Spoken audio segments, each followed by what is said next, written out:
The Northmen say that Odin is always in search of knowledge and wisdom and magic. There was a very wise being named Mimir, who guarded the waters of wisdom which flow from the roots of the World Tree. Odin wished to drink from this spring, but he had to pay a price. So he gouged out his own eye as offering to Mimir. He drank from the well and traded one way of seeing for another.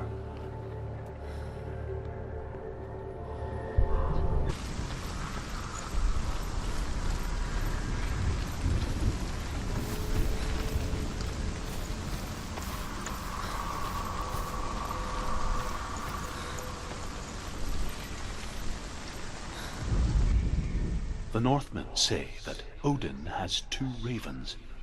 Their names are Thought and Memory, and each day he sends them out to fly all across the world. Upon their return, they perch on his shoulders and tell him everything they have seen and heard. In this way, he learns of things far and wide, and for this reason, he is called the Raven God. Senua, like Odin, you must seek wisdom through thought and memory if you are to succeed in your quest.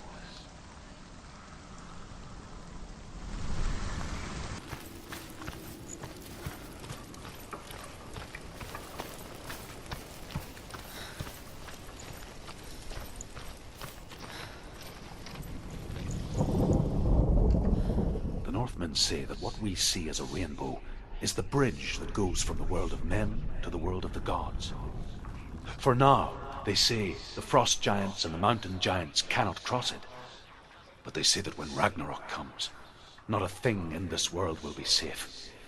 The rainbow bridge will break under the onslaught of the fire giants riding on flaming steeds. Senua, I have seen the fire of Surt spread far and wide, and to our lands. Ragnarok is coming.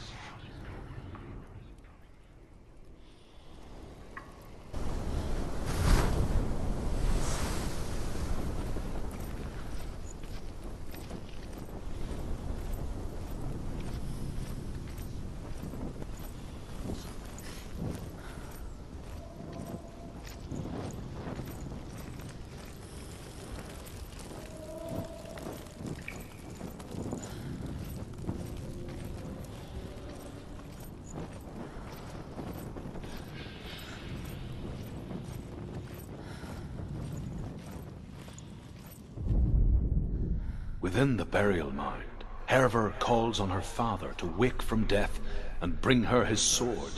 She says that it is not seemly for the dead in their grave mounds to bear valuable weapons.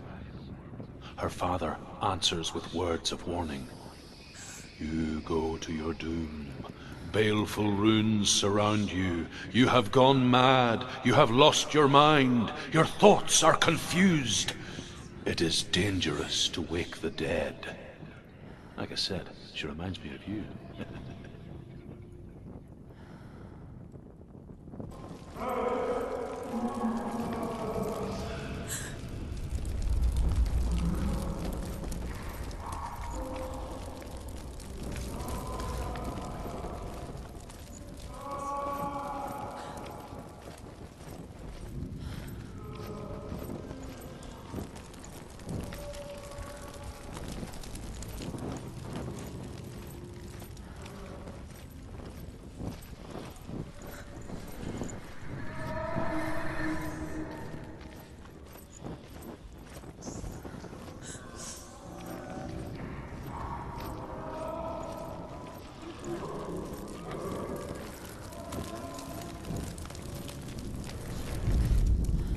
Hervor ignores her father's warnings.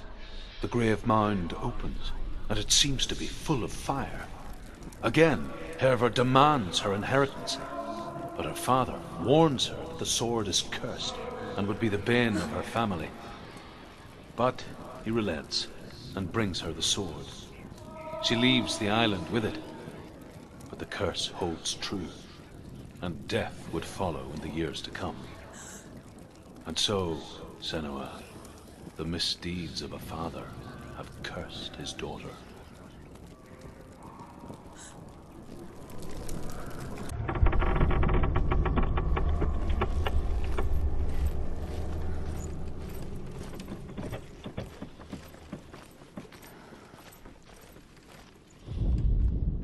There was a Northman called Grettir.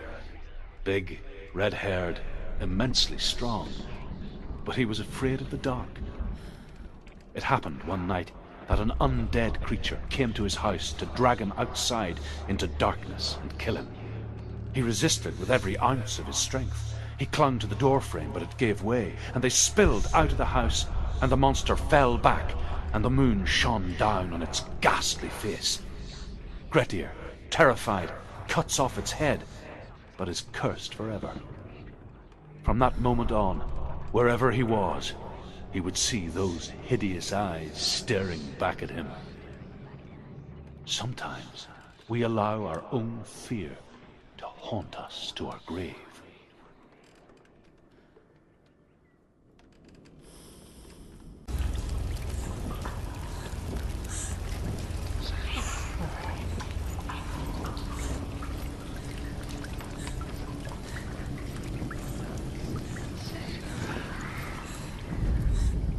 Sigurd learns that Brynhild had once disobeyed Odin, and so he had her punished, stuck her with a sleep thorn, and put her body within a rampart of burning shields.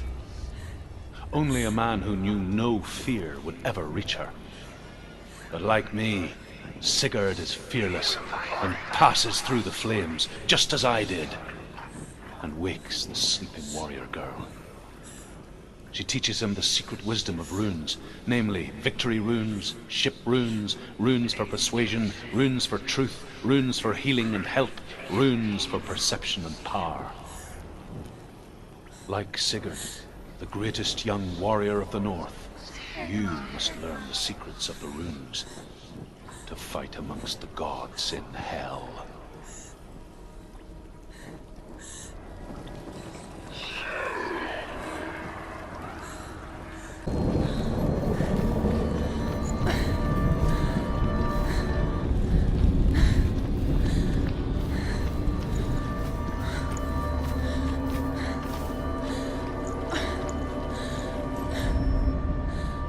Here is the end of Sigmund's story. He was a fierce and great warrior who fought many battles. One day, an old man came onto the battlefield. Although shadowed by a hood, Sigmund saw that he only had one eye. The man raised his spear, and Sigmund struck at it with his sword, but the sword shattered into pieces. Sigmund then knew that this was Odin, and thus that victory could not be his. He bowed his head and accepted his end. Dying, he tells his wife that she is with child, and that her son will one day make a great weapon out of the fragments of his sword. The sword named Gram.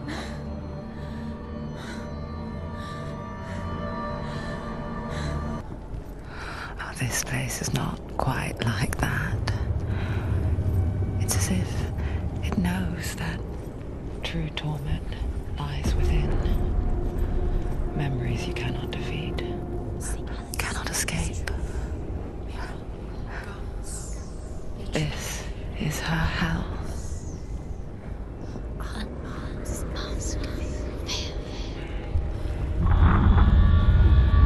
The man I was before truth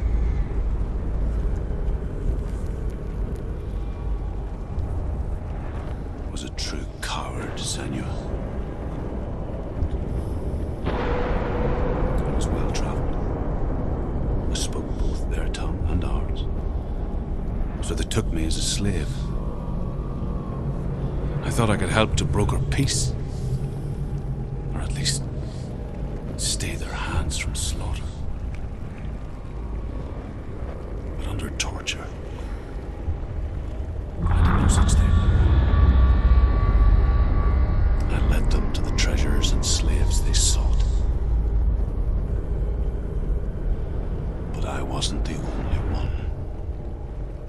Another came to the Northmen willingly, offering a bargain, a man in black from your lands. And he was offered safe passage for his treason.